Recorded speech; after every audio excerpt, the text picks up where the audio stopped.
Hello there and a very warm welcome to another edition of Channels Beam. I am Victor Matthias. Now, with young people often excluded or overlooked as political candidates and politics typically regarded as a space for politically experienced men, young people are systematically marginalized because of their age, limited opportunities, and projected lack of experience. And with the Nigerian youth policy defining youth as people from ages 18 to 35, this means that the larger population of Nigerians are of voting age. So what are the challenges? What are the prospects? These are questions we will be finding out on the program today. But let's first make a detour and breeze through the social media trends in the past week.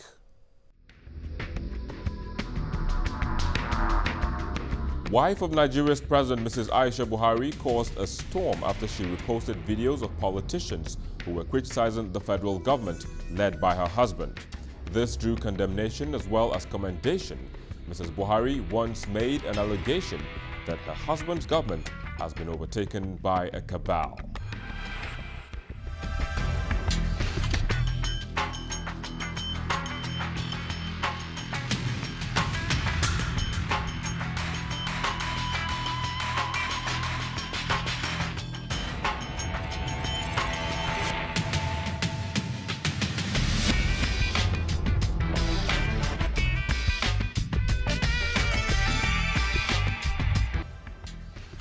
And the revelation that a probe has been launched by the Economic and Financial Crimes Commission into the alleged relooting of a $500 million Abacha loot returned also got Nigerians at the edge of their seats.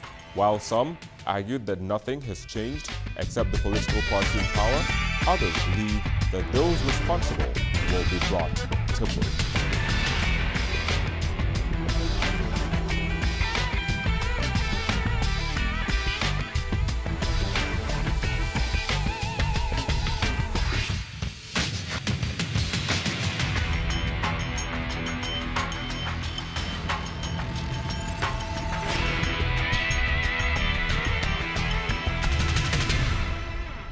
Well, those were some of the trends in the past week. However, joining us now to look at the challenges and prospects for young people in politics is a medical doctor, Bamshai Victor, who joins us from Lviv in Ukraine. Thanks for coming on the program. Thank you so much for having me. And a politician and entrepreneur, Grema Tarab, who joins us from Abuja, Nigeria's capital city. Yeah, thank you very much, Mr. Victor. Grema, kickstart this conversation for us by situating the Nigerian youth in the current political equation of Nigeria. Well, thank you very much for having me on your program. While Nigerian youths are yearning to be part of the system of governance, and from all indications, the youths are ready and we are missing some points somewhere. We cannot be yearning to be part of the system of governance on the pages of the social media. Our youths prefer to be activists, social media critic, rather than joining the mainstream politics. We can never be part of the system without joining political parties, be a critical actor and a stakeholder in the political parties that are existing in the country. Key into one political party or the other. Otherwise, we will always be left behind. And for us to be part of the system, most of our youths feel politics is all about a dirty game. Politics is something that is meant for some people. And unfortunately, our governance only comes into practice through politics. So we all have to key in, but our youths are always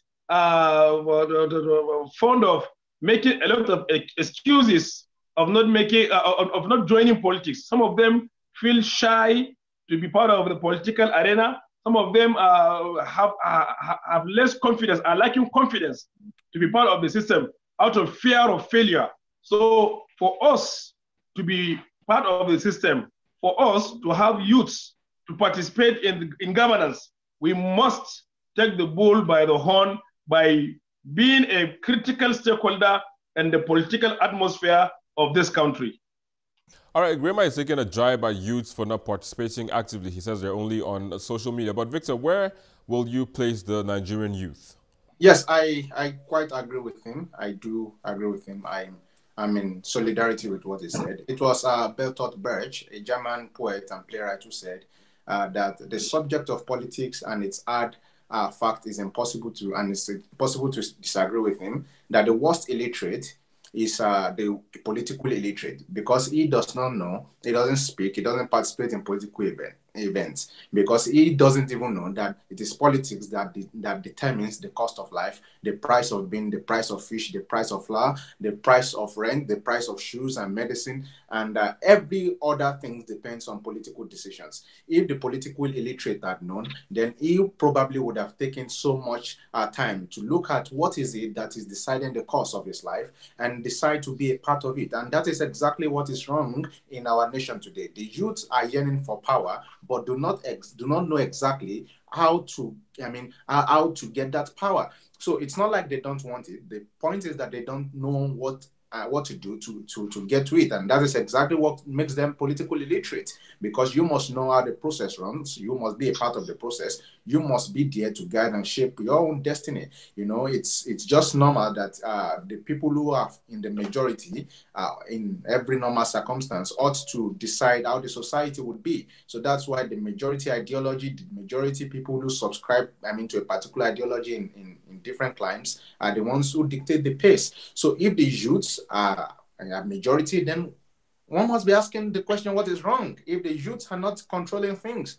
So I think that the Nigerian youth, as of now, is politically illiterate, and we need to do more. We need to know more, and it's very easy to display ignorance, to act as though you know when you actually don't. But people who do know always dance towards the direction of the information that they have. So it's so clear to me that the average Nigerian youth knows nothing now about politics. However, those who know must continue to educate those who don't.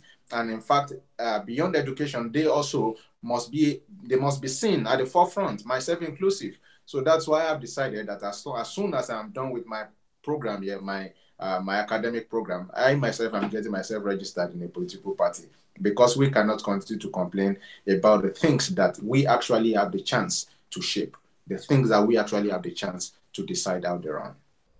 But speaking about illiteracy, Victor, I will disagree, because there is a form of enlightenment going on the social media, like Grima mentioned earlier on, and also there is the peer-to-peer engagement, which has resulted in the Not Too Young to Run bill. Yes, it is a very huge step, I must concede. It is a very huge step that they can talk about Not Too Young to Run. However, I would always like an holistic approach, a very holistic approach. We must begin to ask the questions of, after Not Too Young to Run, then what is next?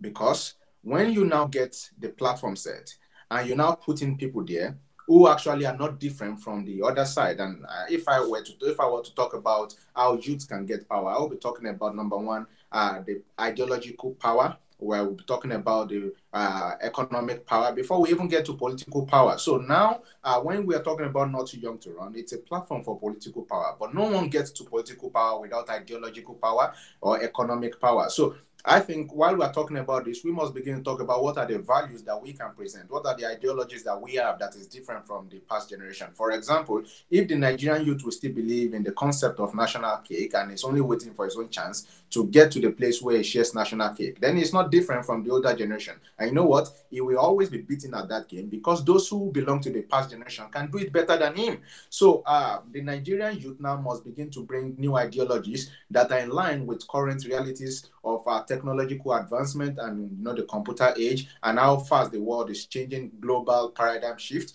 We must be able to build value systems that can sustain not just us, but also keep us within the frame of the global shift. So if our ideologies that we can work with are not different from what used to be, number one, not just that we won't get power, number two, in the eventuality that we get, the nation will not be better off for it. In fact, it will be worse, because you know what? We would have produced more advanced criminals who have advanced their cause in the depraved mentality that has put our nation where it is now.